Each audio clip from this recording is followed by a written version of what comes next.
I used to believe love was proven by how much you were willing to carry for someone. Not how they treated you, not how they showed up, but how much you endured without leaving. And for 6 years, I carried Daniel. I'm not saying he was a bad man when I met him. He was warm, easy to talk to, the kind of person strangers trusted after 5 minutes. The kind of man who made waitresses laugh and old women smile in grocery lines. The kind of man who looked like potential. And I was the kind of woman who believed potential was a promise. We met on a rainy Tuesday outside a bus station downtown. I remember because I almost didn't stop. He was standing under the broken shelter roof, holding a folder over his head, like it would somehow block a storm. Papers were soaked, his shoes were wet, and he laughed when the wind pushed rain sideways. I offered him my umbrella. He said, "Only if you're walking the same direction. I don't want charity, I want coincidence." That line should have warned me, but instead, I smiled. We walked 3 blocks together, then 5. Then we stopped for coffee because the rain wouldn't let up. He talked about business ideas, marketing concepts, apps he wanted to build. I didn't understand half of it, but I understood his excitement. I had never met someone who talked about the future like it was already waiting for him. I worked as an administrative assistant at a small logistics office back then. My life was schedules, invoices, and making sure things didn't fall apart. His life was dreams. We balanced each other. Or at least, I thought we did. By our 3rd date, I learned he'd just moved apartments and was behind on bills. By our 5th date, I helped him reorganize his resume. By our 8th date, I was cooking dinner at his place because his fridge was empty, except for energy drinks and ketchup. It didn't feel like supporting him. It felt like building something together. My best friend Olivia loved him immediately. Olivia had been in my life since college. Confident, stylish, the kind of woman who walked into rooms like she owned lighting and oxygen. Where I planned, she reacted. Where I saved, she lived. She hugged him the first time they met and said, "Finally, someone interesting dated you." We laughed. Looking back, they laughed a little longer than I did. But back then, the 3 of us became inseparable. Movie nights, takeout Sundays, late conversations about life at my apartment because mine was always the cleanest. I was stability. Daniel was charm. Olivia was energy. It felt like a family we chose. 2 years in, Daniel lost his job at a startup that collapsed. He took it hard, not loudly, quietly. He stopped shaving regularly, slept late, started saying things like, "I just need one real opportunity." I told him we'd be okay, and I meant we. I covered groceries sometimes, then rent once, then twice. He hated accepting help, but he accepted it anyway. I told myself love meant stepping forward when the other person couldn't. Olivia said I had a hero complex, but she still came over for dinners I paid for. Time moved the way it always does, slowly while you live it, quickly when you remember it. 3 years became 4. Daniel proposed in our living room. No restaurant, no crowd, just candles and nervous hands. The ring was simple. I later found out it was finance. I didn't care. I said yes before he finished the question. Because I wasn't marrying what he had. I was marrying who I believed he would become. Wedding planning was mostly me. He was figuring out career direction. I picked venues, compared prices, worked overtime. Olivia helped me choose a dress. She cried seeing me in it. I thought they were happy tears. Maybe they were, just not for the reason I believed. Small things started changing after the engagement. Daniel suddenly cared about his appearance again. New shirts, cologne he couldn't afford before. He said confidence mattered for interviews. Olivia started visiting when I worked late. She said she hated being alone at her place. Sometimes I'd come home and they'd already be mid-conversation, laughing about something they didn't explain. I never questioned it. Trust isn't blind. Trust is a decision you repeat until your instincts go quiet. 6 weeks before the wedding, Daniel became protective of his phone. Not defensive, careful, screen down, bathroom trips. Late night messages answered in another room. I noticed, and then I explained it away for him, because doubt felt disloyal. The night everything ended was ordinary. That's what betrayal really looks like, not dramatic, familiar. I got off work early because our office network crashed. I remember thinking I'd surprise him with dinner. I remember smiling in the elevator. I remember hearing laughter through my apartment door before I even unlocked it. Olivia's laugh, followed by Daniel's voice. Soft, comfortable. Not the voice he used when friends visited. The voice he used when it was just us. My hand stayed on the door handle longer than it should have. Something inside me understood before my mind allowed it. I opened the door slowly. The living room lights were dim.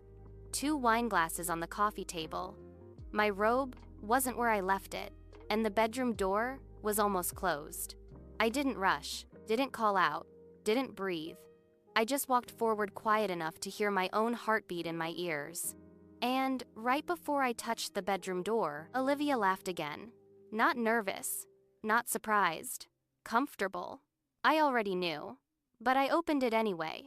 The strange thing about heartbreak is that your body understands it before your mind agrees to. My hand was still on the door when the world I knew ended. I pushed it open, not violently, not dramatically, just enough. The first thing I noticed was the smell, my candle.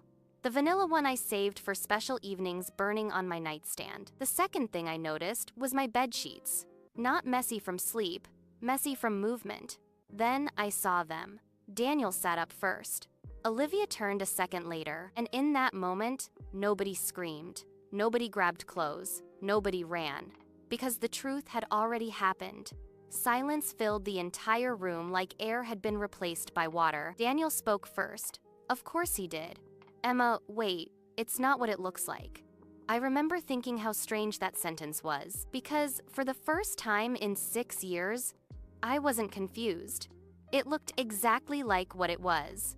Olivia pulled the blanket to her chest, her face pale, not from guilt, from consequences. I didn't cry. I didn't shout. I didn't even drop my bag. I just stood there, holding my keys in my hand, staring at the life I had spent years building for us, being used without me. Daniel kept talking. Fast. Panic. It just happened. We didn't mean for you to find out like this. We were going to tell you. Tell me what? That my best friend knew the layout of my bedroom better than my fiancé respected it?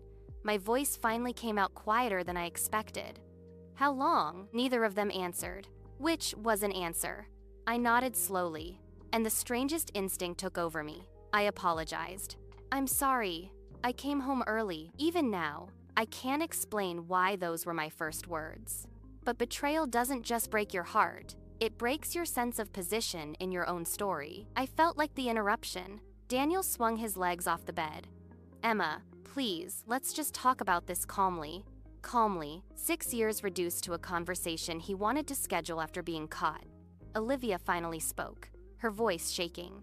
We didn't plan this, but the wine glasses in the living room said otherwise. I looked at her. Really looked. My best friend since I was 19. The woman who helped pick my wedding dress.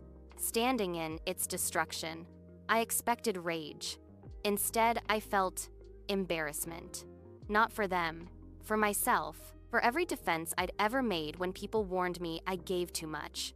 I set my keys on the dresser, not thrown, placed. Then I said the only honest thing I had left. You don't have to explain. I understand. Daniel's face softened with relief, and that was the moment something inside me closed forever. Because relief meant he thought survival was possible. I turned around and walked out of the bedroom. They followed into the living room, half-dressed, half-talking over each other. Excuses layered on excuses. It started recently. We were confused. You were distant. Distant. I worked overtime to pay deposits for a wedding he now stood in the ruins of. I picked up my purse. Daniel reached for my arm. I stepped back. Not angry, just done. And that scared him more than yelling ever could. Emma, where are you going? I thought about it and realized I didn't have an answer, so I told the truth. I don't live here anymore. I walked out of my own apartment with nothing but my car keys and my phone.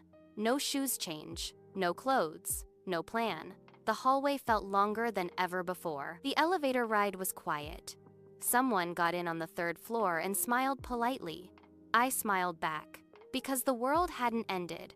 Only mine had. I slept in my car that night in a grocery store parking lot. Not because I had nowhere to go, but because I couldn't yet explain this to anyone without making it real. Morning came anyway. My phone had messages. From Daniel. Please come talk. From Olivia. I hate myself. From my wedding planner. Final confirmation details. 3 weeks. 3 weeks until I was supposed to marry a man who shared my bed with my best friend. I turned off my phone, reclined the seat, and stared at the car ceiling as sunlight filled the windshield. People walked past starting normal lives. Coffee, work, conversations. My life had split into before and after, and nobody else could see the line. Later that afternoon, I finally drove to my sister's place. I told her everything in one sentence. They were together. She hugged me. I didn't cry. Not that day. Not the next either. Because shock protects you from pain until reality finishes packing its bags. 2 days later, I opened social media and learned Betrayal has a second phase. Narrative. Daniel had told friends we were struggling. Olivia told mutual friends she never meant to hurt me. Somehow, I had become part of a misunderstanding instead of a victim of a decision. People texted carefully neutral messages. I'm here for both of you. Both. I closed every app. Then I opened my laptop and deleted the wedding folder. Invoices, seating charts, decorations, music list, all gone, except one photo.